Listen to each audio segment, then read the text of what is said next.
maghanap kayo ng humps. Wag naman yung sobrang umbok na humps or yung sobrang liit na humps. Yung humps na standard, yung tamang tama lang, kagaya na lamang ng humps na to. Maganda yung mga humps sa mga ganitong klase ng subdivision kasi usually standard. Okay, ayan, magandang klase ng humps. So maghanap kayo ng humps sa patag na kalsada muna, at dyan nyo i-try yung clutch control. So una, magmamaneho muna tayo dyan sa humps na yan, paabante. Ayan, kita mo kung paano ko ino-operate yung clutch.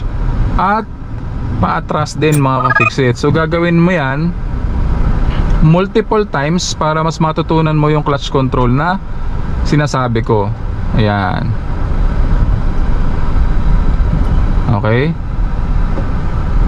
Pag nasanay ka na sa ganyan, yung pagmamaneho sa humps ng dire-diretso, paabante tsaka paatras, gawin mo naman